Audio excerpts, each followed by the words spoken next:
to the California MBA DE&I podcast. I'm Dr. Stacy Wayman, Manager of Client Digital Experience at National Mortgage Insurance, and also your podcast host. Thank you for joining us today. At National MI, we're dedicated to making a positive impact on the communities where we live and work.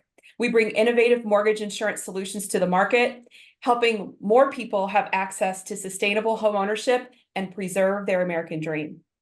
A big thank you to our sponsor, PCV Mercor, one of the nation's leading valuation management companies for residential and commercial valuations. We appreciate your continued support and sponsorship. With me today is Anoush Garakani, and I am so excited to bring him to this audience. We've had some really robust conversations. We've tried to bring it into some things that we can help all of you in the industry, and I'm excited that you're here with us today, Anoush, to share your experience and certainly your insights that have derived from your experience in the industry. Thank you so much. It's a pleasure to join you. So, Anoush, why don't you tell the audience a little bit about yourself and let them know who you are? Sure. So I am a partner at Alston and Bird. It's a law firm, national law firm. I sit in our Los Angeles office. My practice is primarily focused on consumer financial services. So all things financial services related, with a primary focus on mortgage lending and servicing. I deal with the myriad of federal and state laws that govern the financial services industry. But primarily, I focus on all the laws and regulations that the CFPB enforces. And so my practice really runs the gamut from licensing, regulatory compliance, as well as exams and enforcement. Sounds like a very full plate. Yes, it is. But I imagine that there is no day like any other. It's got to be different all the time. No, I love that. That's actually one of the things that keeps me engaged, is that you're always looking at different types of issues. The financial services space is so complex and it's so multi-layered that it's very unlikely that you're going to be dealing with the same set of facts day in and day out. So it really keeps you on your toes. You know, what I also love about you, Anoush, is that like all of us pretty much that are in this industry, everything about our lives got us to the point where we are. And it's natural that we are where we are. It's a part of that journey. But I hear that real estate law was not necessarily your chosen path or maybe even on the radar. How did you end up here? So it's funny. I mean, I think just my focus, if you had asked me during law school where I would end up, I would have told you without a doubt I would be an antitrust lawyer. And if you ask me now, I would say I can't imagine doing antitrust law. No offense, we have wonderful colleagues that do antitrust law, but it turned out to not be my destiny. And the way that I got here was during college had an opportunity to work as a mortgage loan officer, really to try to make some more money. And it was really at the time a really interesting space for me to be in. But I quickly realized that mortgage was not really where my passion was, and it was more in the law. And so before the 2010 sort of Great Recession, got out of the mortgage industry and went back to school to pursue my legal degree.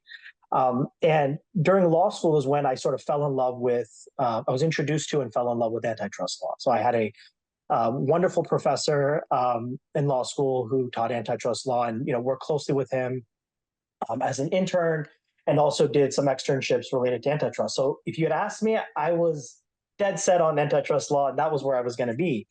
But I did have this background always of mortgage. And it was in my second year of law school that we got a notice from my law school that there was this diversity career fair. And I was always of the mindset of always keep an open mind, always explore all opportunities, especially while you're in law school, because you just never know what path you might go down and where it could lead you. So I remember very distinctly, I was at home debating whether or not I should get up and put on a suit and go to the career fair.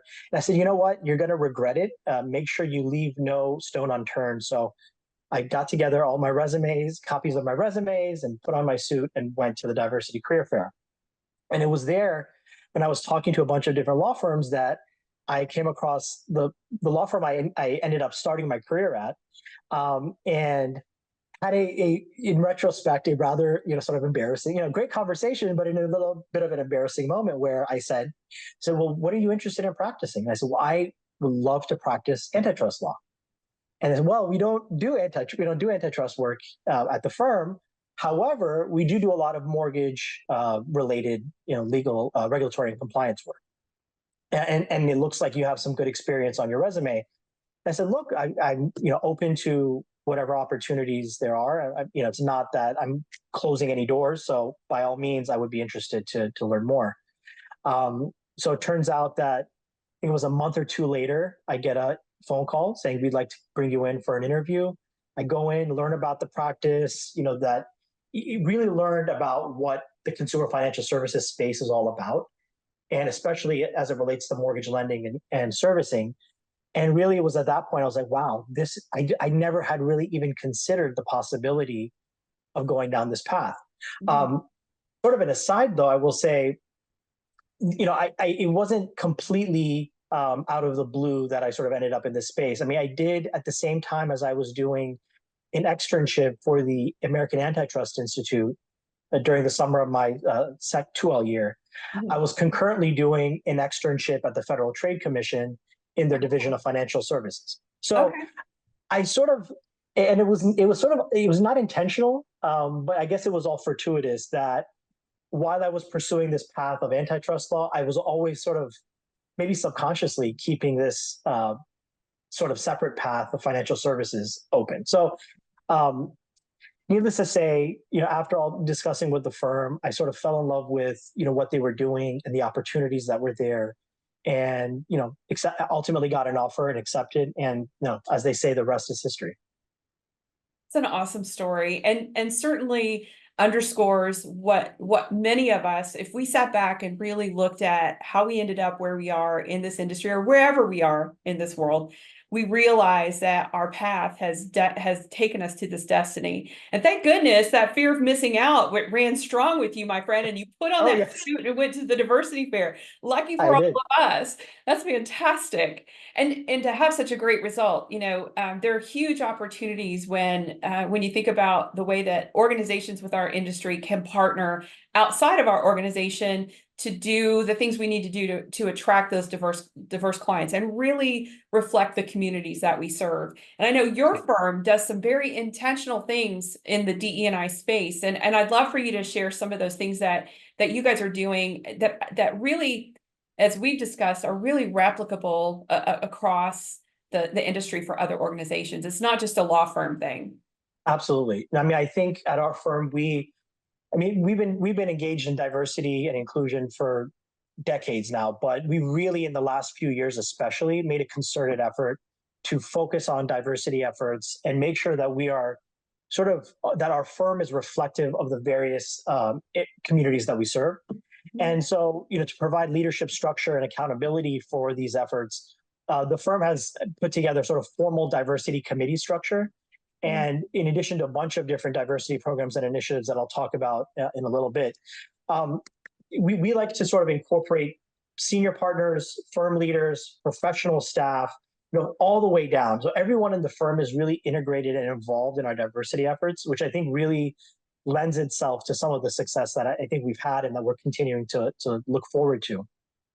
But at a high level, I think we sort of view our diversity and inclusion efforts in sort of like four primary pillars, I would say, or four categories, two of which I'll really focus on today. And those are recruiting, retention and advancement, promoting a culture of inclusivity and engagement, and client relations and collaborations with clients and other members of the community. So I'll focus on recruiting and client relations and collaboration because I think that's sort of you can draw the most parallels from that. Mm-hmm. So in terms of recruiting, in order to attract diverse law students, we recruit at more than 40 law school campuses and job fairs each year. And we ensure that we include several historically Black colleges and universities and minority and diversity job fairs. So I've had great success at diversity job fairs. So it's really nice to see that the firm is really engaged in that process as well. We regularly participate like the Lavender Law Conference and Career Fair hosted by the National LGBTQ+ Bar Association. the Northeast region of the National Black Law Students Association Job Fair, Southeastern Minority Job Fair, Bay Area Diversity Career Fair, Practice Pro Diversity Job Fair, and others. We also support scholarship events that are geared towards diverse students. And we recently partnered with Legal Innovators, which is a talent management solution that focuses on placing diverse junior lawyers in first-rate law firms and corporate legal departments. And we actually began hosting our first Legal Innovators Fellow in our Charlotte office this year. Wow. In 2023, we also joined the Sponsors for Educational Opportunity, or SEO. It's a nonprofit that provides supplemental education and career support to young people from underserved communities. And so we've hosted 2 SEO fellows in our LA office, and actually the firm is expanding our participation this year to include both the LA office and our Charlotte office. Wow. And I think we've really seen a lot of positive results from that. But we also, in addition to recruiting, we also focus on client relations and collaboration. So we partner with external client partners, and we think that's critical to the success of our diversity and inclusion efforts. Some of the things that we do are, we partner with clients on presenting diversity and inclusion, continuing legal education panel series or seminars. We co-author publications with clients' in-house attorneys on topics of, related to increasing diversity and inclusion. We mentor, so we do mentoring members of our clients' in-house teams to serve as business mentors to senior associates and junior partners. We also engage in diverse bar organizations and scholarships. So we can partner with clients to support or participate in various initiatives with diverse bar organizations or support scholarships that align with our clients' diversity and inclusion goals and interests. So it really allows us to integrate with our clients, allow us to sort of partner with them to help best serve the communities that they're engaged in and participating in. We also we have this pipeline development sort of program where we partner with clients to create or join initiatives that work to increase the diversity of the students that are pursuing the legal profession. Now, we're focused on the legal profession, but I think the principle can be applied across all different professions. Exactly. But those are just, at a high level, some of the things that we're doing. We do other things as well, but I think those are the 2 buckets that I think you can think about ways to draw sort of parallels where you may not be in the legal profession, but these are some ideas because I think from my perspective, the primary goal is to, 1, create visibility, get out in front of those diverse students, be in those areas and those communities that the diverse students are. So I think diverse job fairs are critical. Underserved communities, I think, are especially critical in making sure that you're getting visibility to those students, because a lot of times, and I'm speaking from personal experience, you don't know what you don't know. Right. And having that visibility, knowing that there's even a diverse job fair. I mean, for me, it was a new topic. What is a diverse job fair? Right. Getting out in front of diverse candidates, I think, is critical. And some of these programs that we do, I think, are really instrumental in advancing that goal. Yeah, so first of all, kudos to you and your firm for the fact that not only did your journey bring you here, but your journey is continuing and it's an ongoing process. And it's something that as a whole, everyone in your firm from the top down is invested in some way, shape, or form. And that really, as you mentioned, is critical to success with those types of efforts. But I love that you guys put your money where your mouth is. You're doing scholarships and you're not relying on internally trying to figure it all out. Those collaborations and partnerships with your clients and in your community, that's critical for what all of us are doing in the D&I space to try to make a difference in the world and to help us get connected, to help people feel they belong and to create those teams that really reflect the communities that we serve. So it's fantastic that you guys are doing that. Now, the other 2 pillars that you mentioned, in your perspective, are those, how do you feel about those 2 as far as where they fit? Yeah. So I think I view them as, the 2 that I talked about are more on identifying and attracting diverse talent. And the other 2 buckets, which are, promote retention and advancement and promoting a culture of inclusivity and engagement. I think that is sort of the second step, right? It's not enough to just identify and get diverse candidates in the door. You need to retain them. You need to train them. You need to make sure that they're advancing appropriately and that they're gaining the skills to succeed. And also, diversity is really, it's all about culture, and it starts from the top down. Mm-hmm. And so I think, in addition to, making sure you're retaining and advancing diverse candidates, you need to have a culture of inclusivity and engagement, which I think sort of goes hand in hand with the retention, right? I mean, right. If you're not promoting a culture of inclusivity and engagement, you're not going to be able to retain your diverse talent, which I think is really critical to, if you're recruiting and hiring diverse candidates, but you're losing them to attrition, or they're going to somewhere else, you really haven't done much. And right. So I think you need to have both sides of the coin. Mm-hmm. So I think in addition to recruiting and client relations and collaboration, you need to make sure you're retaining and advancing those candidates as well. Yeah, and to your point, those are very much about how your organization's culture views the steps that you need to take internally to continue to have a diverse workforce and to continue to develop those folks. So it could be a little prescriptive, if you will, for organization to organization, but certainly attracting and the steps that your firm is taking to attract that talent and then to collaborate with your key clients and partners and communities, that certainly is something that any organization could replicate. I love it. Absolutely. But how do you guys go ahead? Also, I was going to say, I think part of the benefit is that we are, we have offices in limited locations, but we serve clients nationally. And so our clients are really instrumental in giving us visibility into like those underserved communities and those areas where we might be able to identify diverse talent. That's fantastic. It's definitely, it definitely underscores that we shouldn't be trying to do this alone. It's all of Absolutely. Us together. Yeah. Absolutely. How do you know though, if you're being successful, how do you measure success and what does that look like?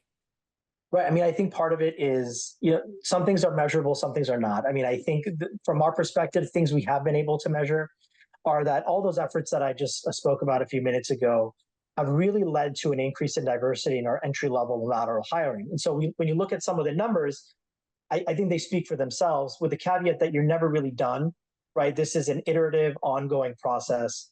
Mm-hmm. But what I will say is that, based on all these efforts that we've undertaken, 83% of our summer 2024 associate class are diverse. 52% of our 2023 first-year associate class was diverse, and over 50%, 51.3% to be specific, of the lawyers who joined our firm in 2023 are diverse. So I think just looking at the metrics, I think they speak volumes. Mm-hmm. But like I said, this is something that you can't sort of rest on your laurels. You have to constantly be innovating and be thinking about what can we do to be better and to better attract diverse candidates. Because I think, diversity, it's not just about hitting metrics. It also makes you put out better work product, which not only serves the firm, but serves our clients more importantly. Absolutely. And the research is out there to support what you just said, that, firms and organizations that are diverse are more innovative, they're more competitive, they're higher performing, they have greater longevity, their clients are happier and view them as more connected and empathetic, and companies that they're happy to promote. There are countless studies out there to support that. It's just a matter of all of us realizing that, just like everything with our culture and our organization, this is a part of it. And it's not something that you set a goal and we're going to be we're going to hit this diversity goal and then we're just done and we can just sit back and we're just done. It's constant effort, just like employee engagement is constant effort, and motivation and developing our folks inside and staying competitive in our marketplaces. So Absolutely. In conclusion, do you have anything else you'd like to share with the group as far as maybe a next step that they could take? Well, I would say, take a look at, think about some of the things that I talked about and whether there's something to draw in terms of parallels that could apply to your institution. I think it's, like I said, it's really important to think about ways where you can create visibility for diverse candidates and really look at serving those underserved communities. There's just so much talent out there, and I think not taking the steps to sort of identify diverse candidates and create a culture of inclusivity, I think there's really a lot being left on the table. So I would encourage everyone, take a look at the diversity and inclusion efforts your company is undertaking, and think about ways where you might be able to create more visibility for those underserved communities and diverse candidates. Perfect advice. Could not have said it better. Awesome. Well, Anoush, thank you so much for being here with us, for sharing your journey and your continued journey and the work that you and your firm are doing to make a difference, not just in your industry, but in our industry as a whole, and certainly in the communities that we all serve. Thank you so much. It was a pleasure. All right, everyone. Well, again, a big thank you to our sponsor, PCB Mercor, one of the nation's largest valuation management companies for residential and commercial valuations. Look, we could not do what we do without you, PCB Mercor. So thank you for your continued sponsorship and support. And we're looking forward to seeing all of you in our next installment of our DEI podcast. So be sure to tune in. We'll see you soon.